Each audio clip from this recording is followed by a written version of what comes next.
আমরা আত্তাহিয়াতু পড়ার জন্য বসি নামাজের ভিতরে। আত্তাহিয়াতু লিল্লাহি ওয়াসসালাওয়াতু ওয়া তাইয়্যিবাতু, অর্থাৎ যেইটাকে বৈঠক বলা হয়, বৈঠকের জন্য আমরা বসি।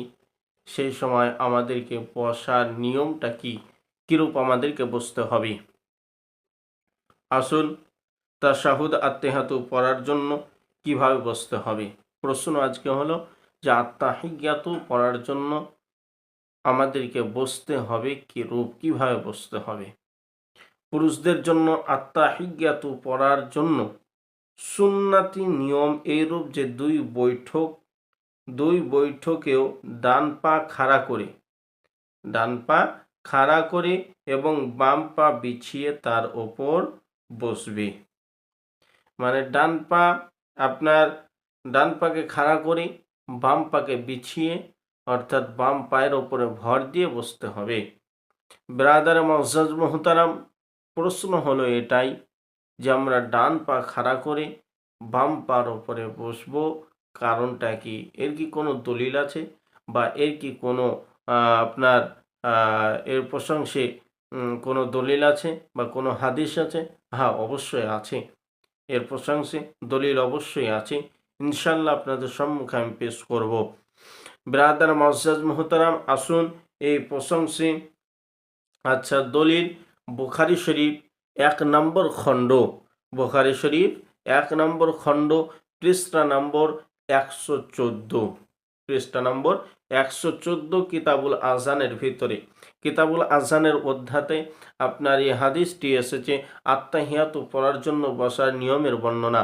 হাদিস নম্বর 827, মনে রাখবেন, হাদিস নম্বর 827। অনেকে যদি সন্দেহ হয় আপনারা হাদিসটি দেখে নিতে পারেন বুখারী থেকে।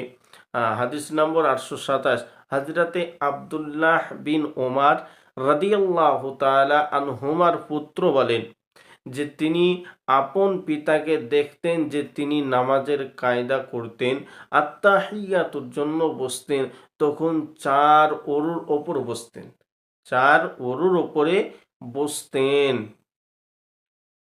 4 ওর উপরে বসতেন। এই জন্য আমিও এইরূপ করতাম, আর সেই সময় আমি কম বয়সে ছিলাম, তাই আমার পিতাজি আমাকে এইভাবে নামাজ পড়তে নিষেধ করলেন। হযরতে আব্দুল্লাহ বিন ওমর রাদিয়াল্লাহু তাআলা আনহুমার পুত্র, তেনার আব্বাকে যেইভাবে নামাজ পড়তে দেখেছিলেন, তেনার আব্বা তেনার পুত্রকে ওইভাবে নামাজ পড়তে মানা করলেন। তাহলে কিরূপ পড়তে বললেন? হ্যাঁ, ইন্নামা সুন্নাতুস সলাতি আনতান সিবা রিজলাকাল ইউমনা ওয়াতাস নিয়া আল ইউসরা, আল ইউসরা। নামাজ পড়ার জন্য সুন্নাতি নিয়ম হচ্ছে এই যে তুমি নিজের ডান পা খাড়া রাখো আর বাম পা বিছিয়ে দাও। আমি বললাম আপনি এই রকম করছেন, তখন তিনি বললেন যে এখন আমার পা দুর্বল হয়ে গিয়েছে, সেই কারণে যে আমার শরীরের ওজন সহ্য করতে পারে না, অর্থাৎ আমি অসুবিধার কারণে এরকম করি।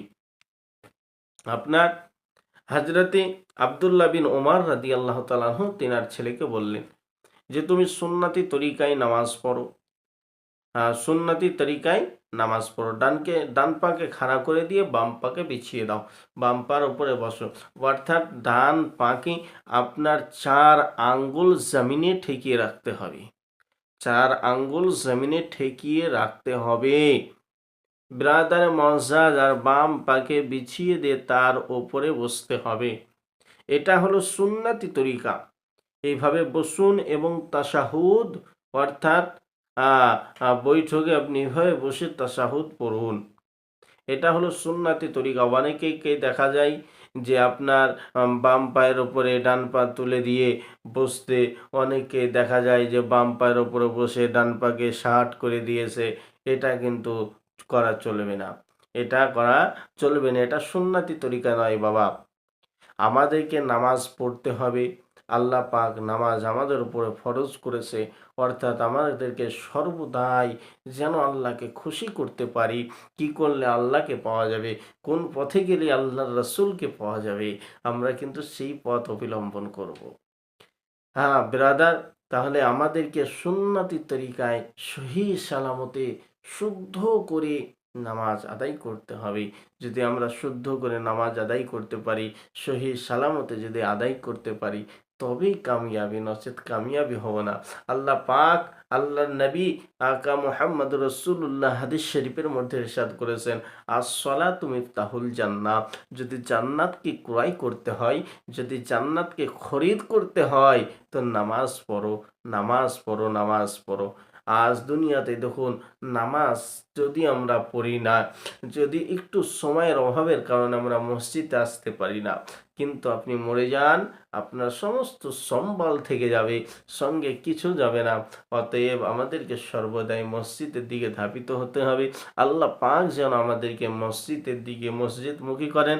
আল্লাহ পাক যেন সুন্নতি তরিকায়, নবী মুস্তাফার তরিকায় যেন আল্লাহ পাক আমাদেরকে সঠিকভাবে নামাজ আদায় করার তৌফিক দান করেন। আমিন।